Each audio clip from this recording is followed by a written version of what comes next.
Ayo, siapa di sini yang tak kenal kaca? Pastinya semua tahu dong. Kaca sering kita temui di sekeliling kita, guys. Seperti misalnya di jendela kamar, pintu kamar, akuarium, botol minuman, dan masih banyak lagi. Nah, guys, kalian udah pada tahu belum apa sih kaca dan bagaimana sih proses pembuatannya? Nah, kali ini kita akan mengintip proses pembuatan kaca dan bahan apa saja yang diperlukan dalam proses pembuatan kaca. Sebelum itu, jangan lupa subscribe, like, komen, dan share ya guys, agar kamu tidak ketinggalan info-info menarik dan semoga bisa bermanfaat. Kaca pada dasarnya merupakan material padat yang bening atau transparan dan bersifat rapuh. Kaca bisa dibentuk menjadi berbagai perabotan dan peralatan rumah tangga. Contohnya yaitu jendela, pintu, gelas, piring, dan lain-lain.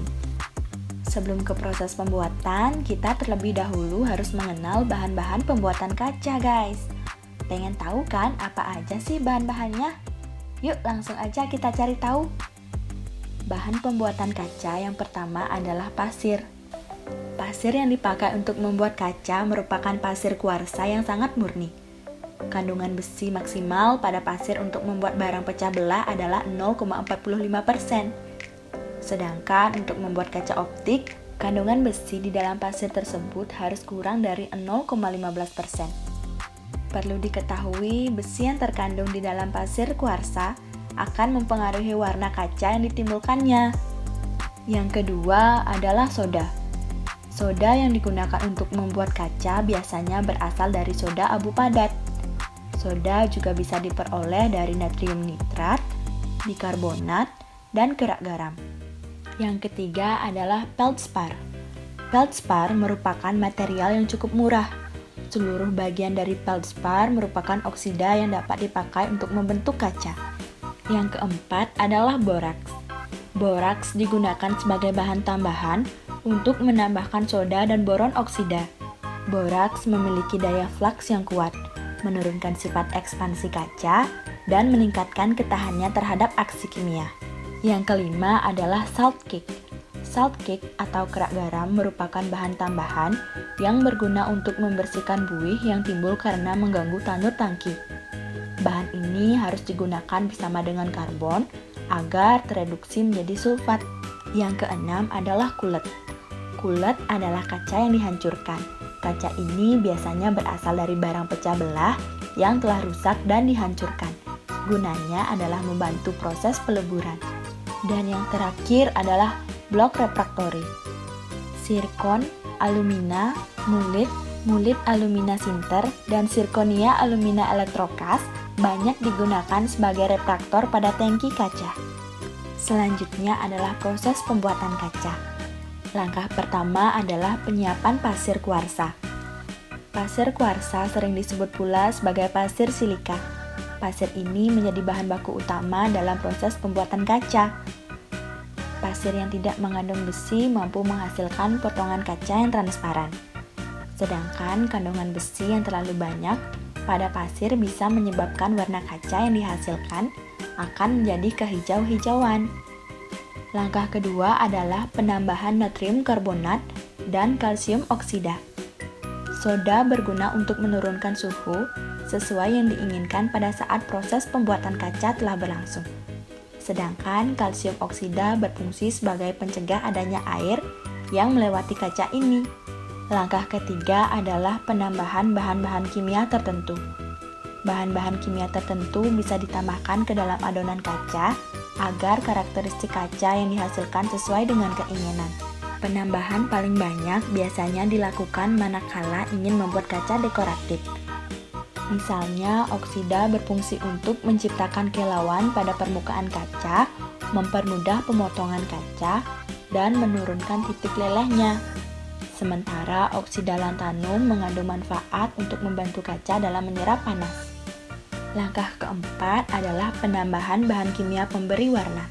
Menariknya, beberapa pengrajin kaca sengaja menambahkan bahan-bahan kimia tertentu untuk mengubah warna kaca sehingga tidak hanya berwarna bening.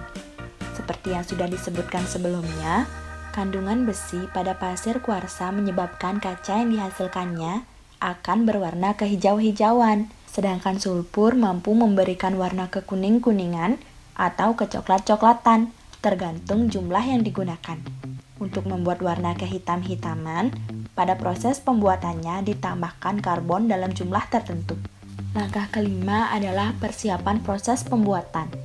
Bahan-bahan dasar pembuatan kaca lantas dimasukkan ke dalam wadah khusus yang bersifat tahan panas. Jangan lupa tambahkan pula bahan-bahan kimia aditif untuk menciptakan kesan tertentu pada kaca yang ingin dibuat. Untuk membuat kaca yang berwarna bening sempurna, kuncinya terletak pada tingkat kemurnian pasir kuarsa yang digunakan. Langkah keenam adalah pemasakan bahan menjadi cairan. Proses pemasakan bahan-bahan pembentuk adonan kaca biasanya dilakukan menggunakan tungku gas atau listrik. Semua campuran bahan tadi umumnya akan mencair pada suhu lebih dari 2300 derajat Celcius. Untuk menghindari terjadinya kecacatan produk, suhu ini lantas diturunkan hingga mencapai 1500 derajat Celcius menggunakan natrium karbonat. Langkah ketujuh adalah penyeragaman cairan kaca dan gelembung. Agar adonan kaca yang tengah dimasak memiliki sifat yang homogen, maka pengadukan harus senantiasa dilakukan secara berkala dengan gerakan yang konsisten. Penambahan bahan-bahan kimia seperti natrium klorida, natrium sulfat, atau antimon oksida dapat membantu proses pembuatan kaca tersebut. Langkah ke-8 adalah pencetakan cairan kaca. Ada beberapa cara yang dapat dilakukan untuk membentuk kaca sesuai yang diinginkan. Salah satunya adalah menuangkan cairan kaca yang sudah jadi ke dalam cetakan khusus. Metode ini pertama kali diperkenalkan oleh bangsa Mesir dan masih tetap diaplikasikan hingga saat ini. Mengingat cairan kaca panas ini mudah sekali mengalami penurunan suhu dan berubah menjadi padat. Langkah ini harus dilakukan secara cepat dengan perhitungan yang sangat akurat. Langkah ke-9 adalah pendinginan kaca. Setelah dipastikan desain kaca yang dibuat telah sesuai dengan keinginan, selanjutnya adalah mendinginkan kaca tersebut. Cairan kaca tersebut kemudian didiamkan selama beberapa saat di tempat yang aman. Dan perlu diingat guys, cairan kaca yang panas mudah sekali dingin dan berubah wujud menjadi padat. Langkah yang terakhir adalah pembersihan kaca. Proses mensterilkan kaca disebut annealing. Proses ini bertujuan untuk menghilangkan seluruh titik rawan yang mudah pecah yang mungkin terbentuk selama proses pembuatan kaca tersebut berlangsung. Setelah proses ini selesai dikerjakan, berikutnya adalah mengolah kaca ini sedemikian rupa seperti menghias atau meningkatkan ketebalannya. Udah pada tahu belum guys jenis-jenis kaca? Nah guys, untuk jenisnya sendiri kaca sebenarnya ada bermacam-macam jenisnya yang dapat digunakan untuk bangunan maupun rumah tinggal. Namun lebih dikenal di masyarakat hanya sebatas kaca bening, kaca riben, dan kaca cermin. Kini pemakaian kaca makin meluas. Kaca sekarang sudah dapat digunakan sebagai material untuk pintu, furniture, railing tangga, shower box, kanopi, tabletop, dan bahkan panel dinding. Tapi bagaimana pilihan sel kaca yang tepat? Yuk guys, simak penjelasan tiap-tiap sel kaca berikut ini. Yang pertama ada kaca bening. Kaca bening sering disebut termasuk bersama dengan kaca polos. Ini dikarenakan kaca ini tidak berwarna, rata, dan bebas distorsi. Kaca ini sanggup membuahkan bayangan prima sampai lebih berasal dari 90%. Kaca style ini tidak direkomendasikan untuk eksterior bangunan bertingkat. Ini dikarenakan rendahnya kebolehan menahan panas dan sinar matahari. Ketebalan kaca bening adalah terdiri dari 5 mm, 6 mm, dan 8 mm. Yang kedua adalah kaca berwarna. Kaca ini sering disebut bersama dengan kaca riben. Untuk memberi tambahan warna, kaca polos dilapisi bersama dengan lembaran warna yang terbuat berasal dari campuran logam. Kaca riben sanggup menahan panas dan sinar matahari sampai 55%. Agar mengurangi beban pendingin ruangan dan menjaga privasi penghuninya, kaca riben tidak cuma berwarna hitam, namun termasuk warna biru gelap, biru kehijauan, abu-abu gelap, tembaga, dan hijau gelap. Yang ketiga adalah kaca es. Kaca es adalah sel kaca yang tidak benar satu sisinya bertekstur. Tekstur ini dihasilkan kala adonan kaca mulai dicetak bersama dengan roll yang mempunyai pola tertentu. Kaca sel ini mempunyai dampak dekoratif dan mengaburkan bayangan. Selain itu, berkat teksturnya, kaca es termasuk sanggup mengurangi sinar matahari yang diterima agar ruangan tidak terlalu silau. Belakangan, penduduk lebih puas menempatkan stiker kaca es daripada membeli kaca es. Stiker kaca es atau kaca film sebetulnya lebih murah, namun mempunyai fungsi yang sama baiknya. Yang keempat, ada kaca cermin. Kaca cermin atau reflective glass adalah kaca yang mengurangi sifat tembus pandang berasal dari tidak benar satu sisi. Kaca sel ini termasuk biasa disebut dengan kaca one way. Ini dikarenakan kaca sel ini dapat terlihat transparan di satu sisi, namun terlihat seperti cermin di segi lainnya. Kaca cermin dibuat bersama dengan tambahan lapisan oksida logam lewat proses pirolisis. Reflective glass mempunyai ketahanan kualitas, keindahan untuk jangka waktu yang lama. Ini dikarenakan ketahanan terhadap perubahan cuaca. Kaca ini memantulkan sinar dan panas, dan juga mengurangi beban energi pendingin ruangan, dan juga memberi tambahan tampilan yang mewah dan modern. Yang kelima adalah kaca tempered.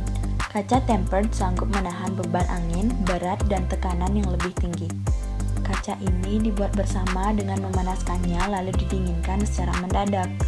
Kaca tempered termasuk aman jika pecah, karena pecahannya bulat dan tumpul.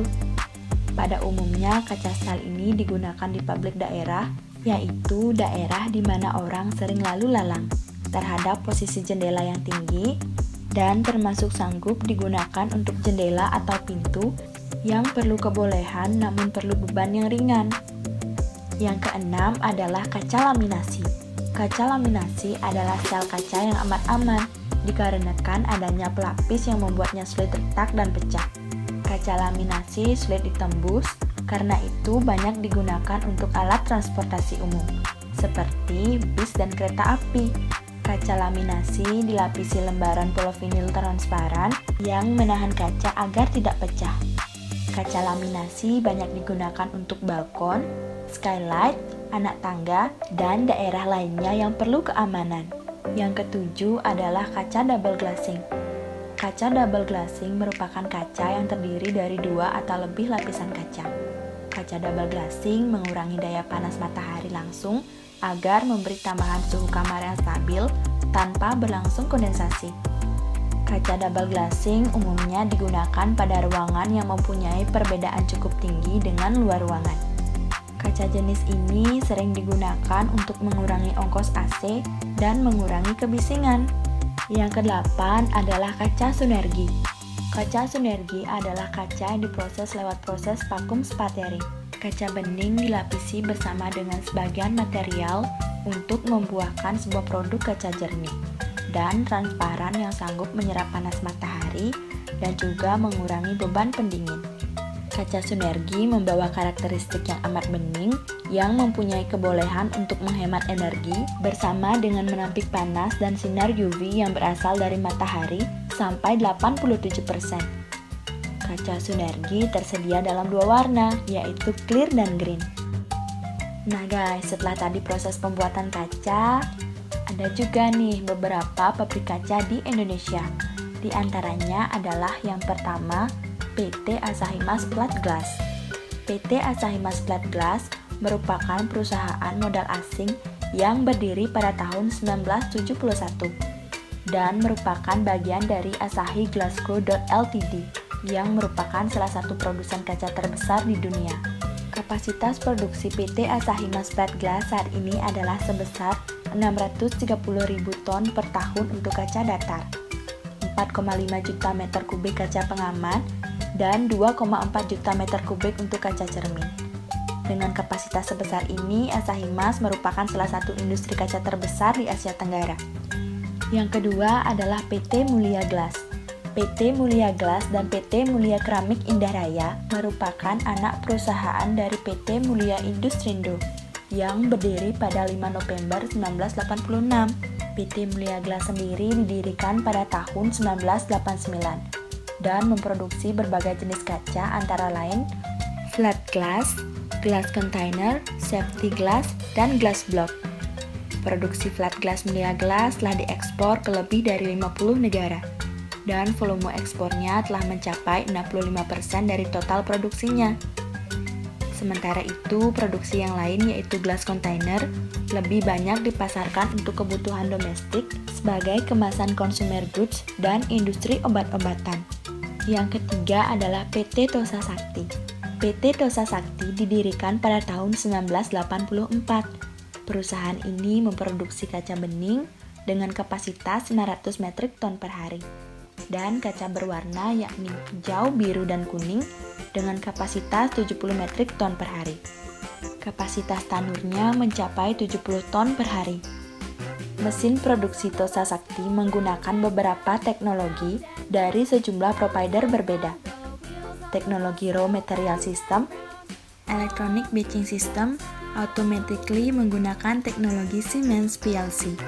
Sementara teknologi tanur dan formingnya dari Cina. Proses annealing menggunakan mesin Botero, Italia, Rurex, Jerman, serta CNUD, Belgia.